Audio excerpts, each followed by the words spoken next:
Alright, NT8 on the porch. More KLR discussions. We're going to talk about the ThermoBob. Now, the ThermoBob can be sort of a controversial subject. I think installing the ThermoBob is something that you're really going to have to go on KLR650.net and study the entire thing. I guess it depends upon how long you plan to own the KLR. Second part is, do you want to upgrade to the 685? Third thing, do you want to upgrade it to the 705? But whichever your decision is, to make the jug, which is what holds the cylinder, which is the cylinder, which holds the piston, how long do you expect that bike to last, and that jug, that is going to be the deciding factor.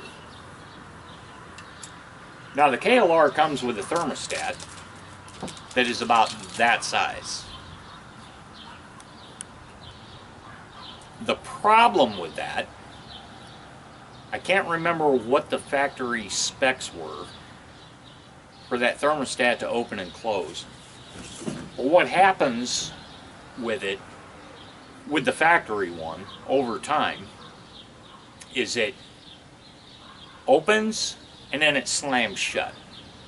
So what you end up doing is basically overheating the top end of your engine.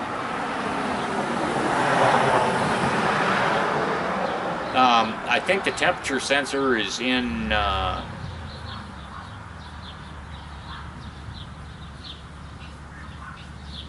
it's down near the water pump on the right hand side. Can't remember, not sure. But in the perfect world, your cylinder jug stays perfectly round, which matches your piston, which goes up and down, up and down, up and down. Now what happens with quick heat ups and quick cool downs is your jug starts going oval, if that makes any sense to you.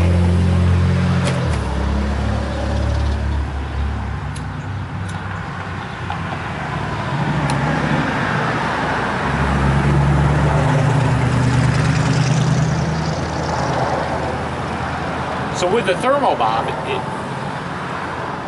it basically takes a car thermostat that's at 195 degrees, and it's, you know, thermostat's about like this.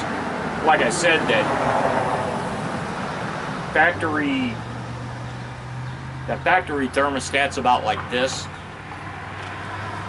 And it eliminates that open, close, slam, bang. Plus it's got a bypass hose that keeps running water to the engine and to the radiator.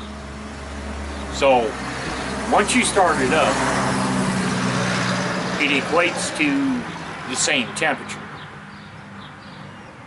And then if it needs to cool down faster, then the thermostat opens and you get more cold coolant into the engine.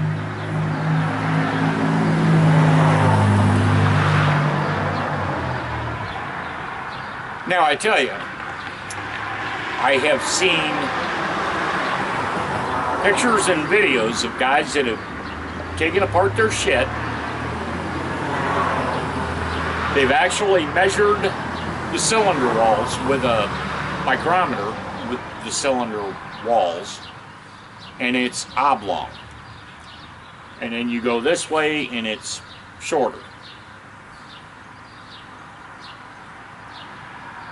Now, I haven't seen anybody ever challenge the ThermoBob, because that doesn't happen.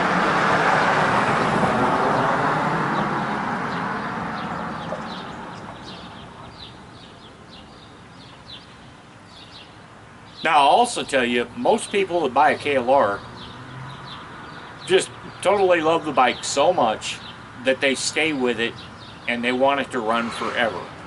So they do the ThermoBob, they do the doohickey, they do anything and everything that you can possibly do to extend the life of the engine. Thumbs up. Totally agree with that. But that's my way of thinking. I never had any intention of selling my KLR until I got Barbie, and then I would try to go back and forth between the two bikes every other day going to work. And I was like, I can't do it because this BMW runs so much better than the KLR. It's got better brakes, it's fuel injected, it's an overall better performing bike. Until the valve cover started blowing off this. Which I'm gonna fix. Once June hits, it's out of warranty. Game over, bitches. I'm gonna fix that valve cover. I'm gonna put a pressure relief valve in it so it never does that again.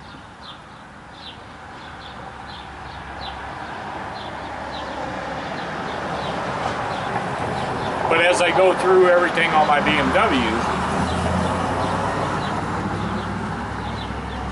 I find nobody complaining about any certain issues on it.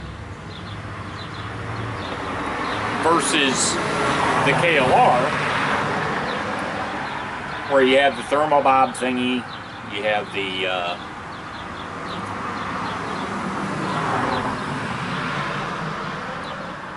the doohickey, you have the subframe bolts that either back out or shear off. And trust me, I'll put links into all this stuff. Where to get it. But I'm just telling you, it's honest to God, no bullshit. If you have a KLR and you want it to run forever, if you want to ride peaceful mind without ever worrying about shit, these are the things that you really honestly need to do.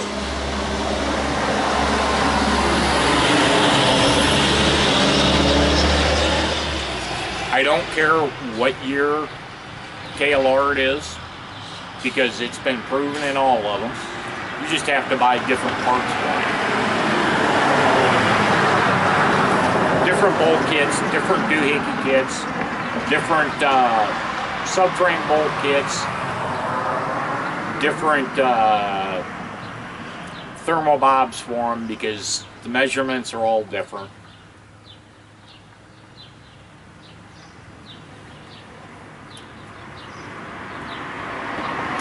But I'm dead serious. I don't make a dime off these guys that sell these products. I'm not involved with them. Like I said, I researched mine before I even bought the bike, so I knew what I had to buy. I knew what I had to do to it, and I bought the bike. Then I started buying each mod one at a time, and I would do that. Now, if I took in the doohickey kit or the ThermoBob kit to a Kawasaki dealer, they'd say, what the fuck is this?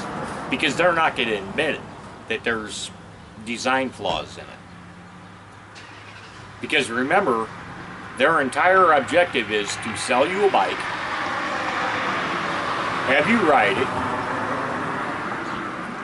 And then, I don't know, 2-3 years, they want you to buy a new bike and trade the old one in. Y'all know I'm not lying.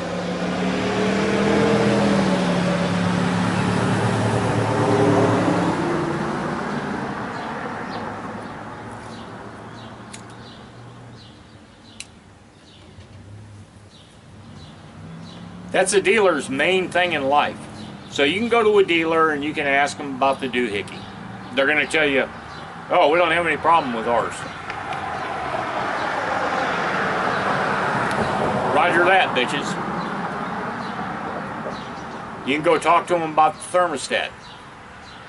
Never seen that happen. Right on, bitches. If you expect them to say, yeah, we have seen this issue before, you're wrong. They're not going to admit it. Why? Because Kawasaki as a company is not going to admit that they have a deficiency in their engines. Now, I will tell you, my 2009 doohickey lever was beefed up in fact, because when I did mine, we compared it to my buddy Metal Bender's. I think he has a 06, maybe an 07, and we compared the doohickey levers that we took off, and his was even thinner than mine.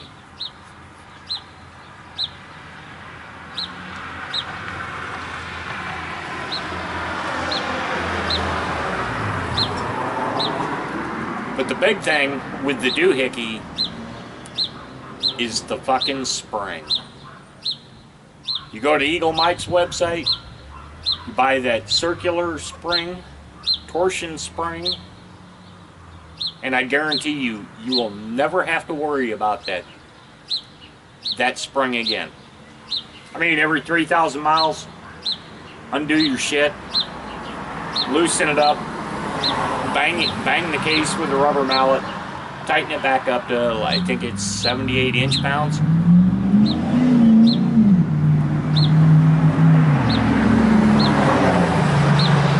Muzzle Mike, look up my 09 in the book and tell me what that tensioner lever was. Because I got a hold of Muzzle Mike after a couple years after I installed it, and I said, dude, I forgot to tell you, check this. Look it up in the book, how to do it. And he looked it up, and he did it, and then he put it back together, and he started it up, and he said, son of a bitch, that's quieter. I said, good deal.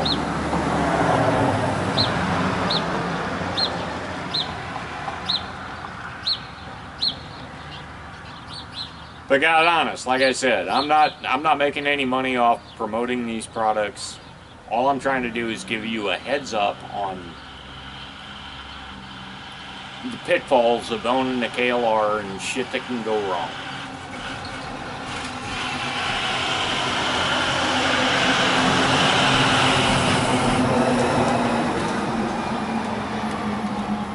So that's about it for the ThermoBob. Keep your cylinder around. That way your piston won't develop slap. Do the doohickey because it's peace of mind. Because those bullshit springs they use suck donkey balls. And I guarantee you'll have a long life on your KLR. And you'll have peace of mind too. That's my biggest thing with the bike. I want peace of mind. NT8 on the porch. We'll talk to you later.